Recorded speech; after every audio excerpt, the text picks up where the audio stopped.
ख़वातीन की हड्डियाँ कमज़ोर हो जाती हैं, भुरना भी शुरू हो जाती हैं, और कुछ ख़वातीन तो ऐसी होती हैं जो लाइक जिस तरह मैं अभी बैठा हूँ कि झुकना भी शुरू हो जाती हैं। ये क्या मसला है, इन ख़वातीन के साथ क्या मसला है? बेसिकली ख़वातीन में आपने देखा होगा कि अक्सर 35-40 के बाद ये हड्डियों जोड़ों के दर्द और घुटने के दर्द और कमर के दर्द, इवन कई ख़वातीन में शोल्डर का पेन, वो बहुत ज़्यादा कॉमन जो है वो पाया जाता है। हमारी प्रैक्टिस में भी बहुत सारे मरीज़ आते हैं। तो एक्चुअली कॉज वीकनेस होती है ख़वातीन की बॉडी में एज़ कम्पेयर टू मेल्स।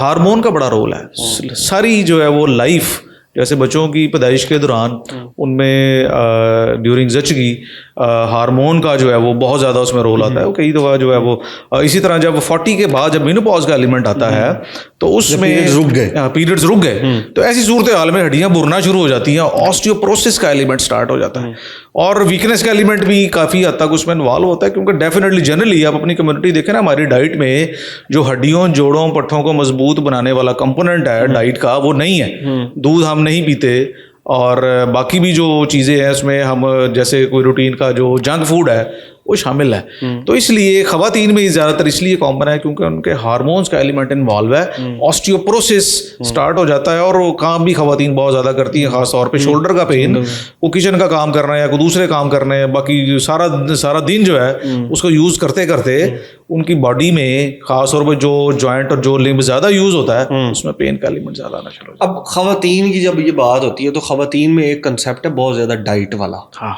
तो वो कहती हैं दूध दही इस तरह की चीज़ तो फैट बढ़ाएगी, तो वो मोस्टली क्या करती हैं, चाय के ऊपर रह लेती हैं, बिस्किट के ऊपर रह लेती हैं, को पापे शॉपों वाला भी बहुत ज़्यादा सीन होता है, डबल रोटी वाला भी बहुत सीन होता है। तो ये डाइट का कितना वो रोल है? देखिए डाइट का बड़ा रोल है। मैं ये समझता हूँ कि अगर आपको बंदा देखते हैं ना, उसकी जो शेप आपको नज़र आ रही है वो ये होती है कि उसने अपने पिछले कुछ 4-5 साल में क्या किया है।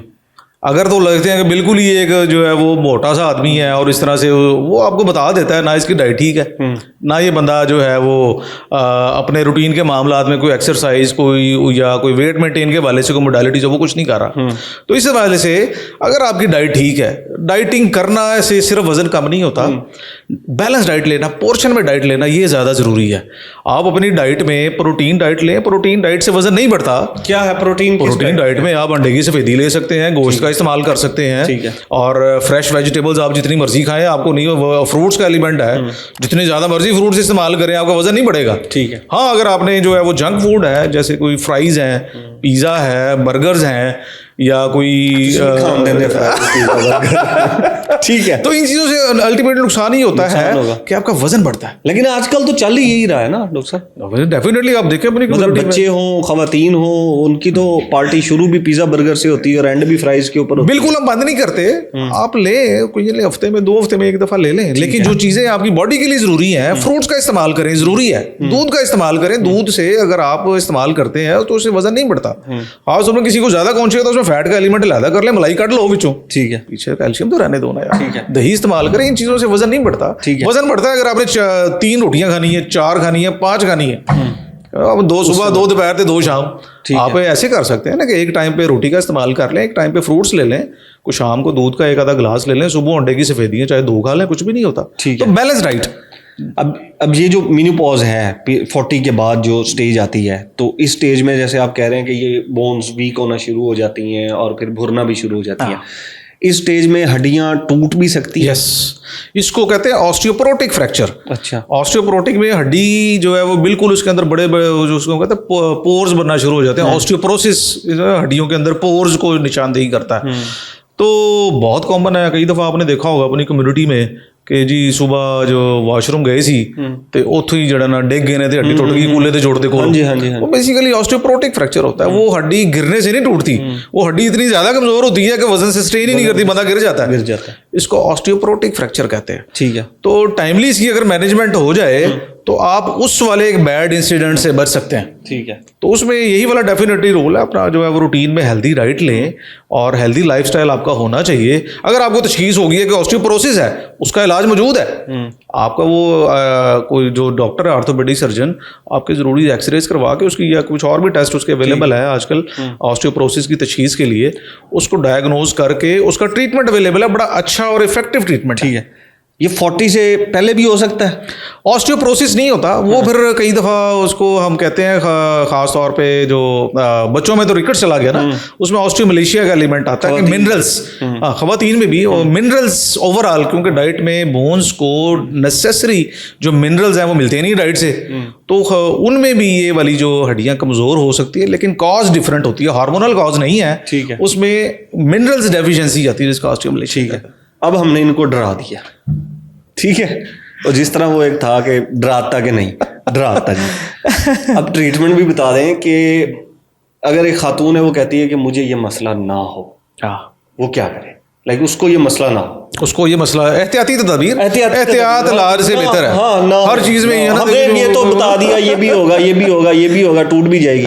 अब बताएं इनको कि वो चाहती है कि मुझे ये मसला ना हो, तो उसका भी बता दें एहतियात। उसमें ये है कि सबसे पहला एलिमेंट जो है ना वो रूटीन आपकी लाइफ से शुरू होता है। ठीक है। अपनी डाइट आपने बैलेंस डाइट लेनी है। ठीक है। दूध का भी इस्तेमाल करना है, दही का इस्तेमाल, अदर डेयरी प्रोडक्ट्स है वो भी लें, फ्रेश फ्रूट्स भी लें, बाकी जो चीज़ें अपने लाइफस्टाइल में आ जाती हैं, गोश्त ले सकते हैं, कोई उसमें पाबंदी नहीं है।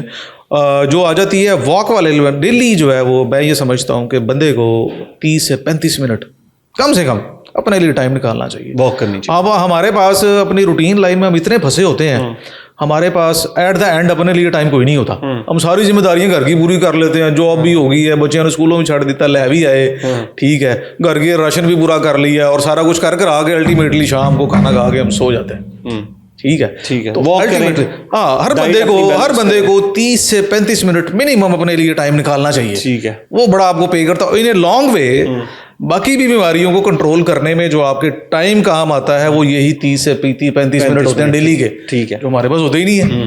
हम एट द एंड शाम तक इतने ज्यादा वो एग्जॉस्ट हो चुके होते हैं, हम कहते हैं दफा करो यार, बहुत थके, कल देखेंगे, वो कल फिर कल देखेंगे, फिर कल देखेंगे, वो कल आती नहीं है। तो लाइफस्टाइल चेंज करें, डाइट अपनी बैलेंस रखें, दूध का इस्तेमाल लाजमी करें, और गोश्त वगैरह, प्रोटीन, फ्रूट वगैरह लें, और साथ में एक्सरसाइज भी करें। और भी कोई है इसके अंदर चीज़? यही चीज़ है, अगर ये फॉलो कर लेती है ख़वातीन तो इनको जो है वो 40 के बाद या 40 से पहले ये हड्डियों वाला मसला जो है वो उम्मीद है इंशाल्लाह नहीं होगा। अच्छा, एक चीज़ मैंने नोट किया, हमने जितनी भी हड्डियों की बात की है उसमें दूध दही आपने सबसे टॉप के ऊपर रखा है, ये क्या वजह है इसकी? बेसिकली देखें आपका कैल्शियम के इंग्रेडिएंट क्या है? दूध ही है, दूध है, दही है, या नट्स होते हैं, या एक और जो विटामिन डी का, जैसे हमारा सन एक्सपोजर एडिक्वेट होना चाहिए, सारी दिहाड़ी एसी से नहीं बहना, ना ही बच्चों को बढ़ाना है, थोड़ा बहुत होना चाहिए आपका जो है, क्योंकि उससे विटामिन डी की एक्टिवेशन का रोल है। ठीक है। फिश में विटामिन डी होता है लेकिन वो सीजनली अवेलेबल है। दूध तो आपको सारा साल मिल जाता है, दही भी मिल जाता है, लेकिन फिश तो आपको सर्दी के मौसम में मिलनी है, बाकी दिनों में तो आपको नहीं। बर्गर भी मिल जाता है, नट्स भी जो है वो भी जो है आपको एक सीजनल है, वो भी सर्दियों के मौसम में मिलने हैं। ठीक है। तो डाइट में बाकी चीजों में कैल्शियम की मिकदार इतनी अच्छी नहीं होती जितनी इन दो चीजों में है। और दूध अफोर्डेबल भी है, अफोर्डेबल है, और घर में अंदर रूटीन, और दूसरा उसकी निस्बत जो है, कुछ लोग कहते हैं कि डॉक्टर साहब थोड़ी जी पत्ती पा लिए या थोड़ी जी बोतल पा के पी लिए, तो वो फिर दूध नहीं रहता, फिर दूध सोडा बन जाता या फिर चाय बन जाती, तो उसमें वो कैल्शियम वो नहीं होता, जब उसमें नहीं होता, खालिस दूध होना चाहिए, वो प्योर दूध। ठीक है, thank you so much doctor साहब, थैंक यू।